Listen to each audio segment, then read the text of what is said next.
This is the first year that I wish that I could have gone to San Diego Comic-Con. I've never went.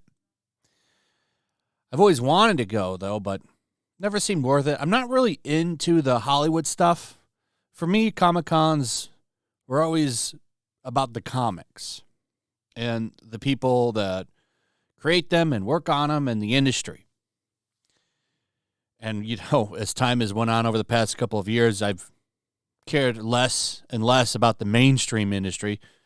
But the old stuff is always at these cons, and I love the old stuff.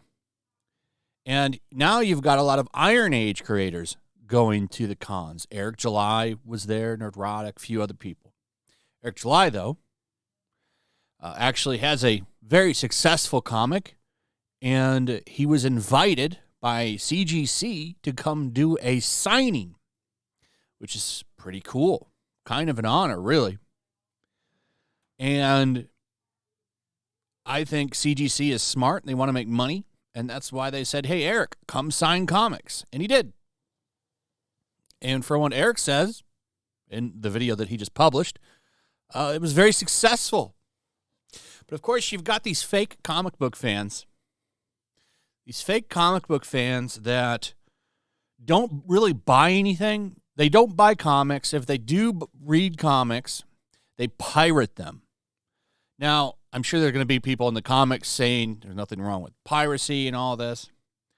I'm not here to debate piracy. What I am here to talk about is the fact that the industry, the mainstream comic book industry, told a lot of the comic book buyers that actually give them money to F off in favor of people on Twitter that only pirate their stuff.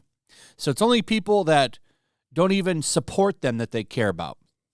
And you've got these big whiners like this Check the Circuit guy who's crying on Twitter. His whole account exists to cry about Eric July and me and other people that talk about any of this stuff. And he's been trying to get Eric canceled. It didn't work because CGC ignores him. And now he's mad about it. Mad about it.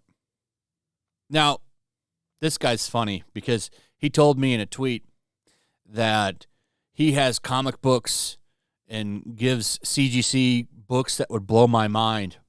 So I posted a picture of some of my favorites, like my Amazing Fantasy 15 and my Superman number 4. I'm like, show me your books. Never did. He never did. You know why he never did? Because he doesn't have any. He doesn't have any. Now, the only reason I'm talking about this is because Tony Isabella, the creator of Black Lightning, I think that's really one of the only things he's done. I don't really look at the history of comic books and think of Tony Isabella very much. I don't really think of him that much. So he's got to prop himself up by being one of these punch Yahtzees guys. And that's his historical relevancy now. He's worked on some decent Marvel books, but mostly he's known for Black Lightning. Here he is, by the way. I'm going to fight you, Eric July. I'm going to beat you up. Here he is trying to get Eric July canceled and implying that he would like to punch Eric July in an act of violence. Here's what he says. Come on, CGC and Comic-Con. You can do better than empowering an unsavory, to put it mildly, person like this. Jack Kirby would have punched him out.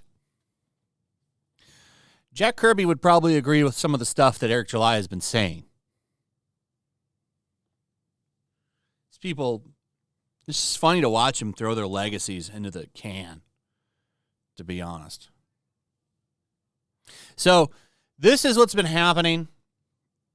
I showed you in a video the other day about how there were some people saying they wanted to go punch him. They're like, yeah, if you see them. Some guy put a old World War II Captain America propaganda poster up saying if you see him, go punch him.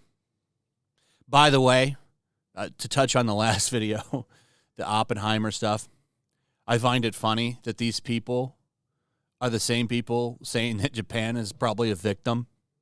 You know, they were running around like doing some pretty nasty stuff, and they literally actually worked with Nazis. But yeah, these aren't the brightest people out there. So that's what's going on with that. And then also at San Diego Comic-Con, we got some Punisher news. Now, I've been covering this Punisher stuff because Marvel has completely shit on this character because they don't like his fans. I've done a couple of videos on this, extensively covering this. You can search Punisher on my videos, and they should pop up. But to give a quick elevator pitch on what they did to him is they pretty much ended his war and made his family hate him, brought his wife back. She took all of his money and told him that she was always going to leave him anyway and all of this stuff. And now he doesn't use weapons anymore, and he's in some place literally called Weird World, where he wanders around with a bunch of orphans and says his name is now Frank. They completely shit on that character. It's kind of insulting to the character and to their own history, but they don't care. But now they're bringing in this new guy who uses futuristic ray guns. He doesn't actually use real guns anymore. Now he's got futuristic tech. And this strange new version of the shield, probably so that they can, or the skull logo, sorry. He's an ex-SHIELD agent. But the logo now, this way they can sell new logos.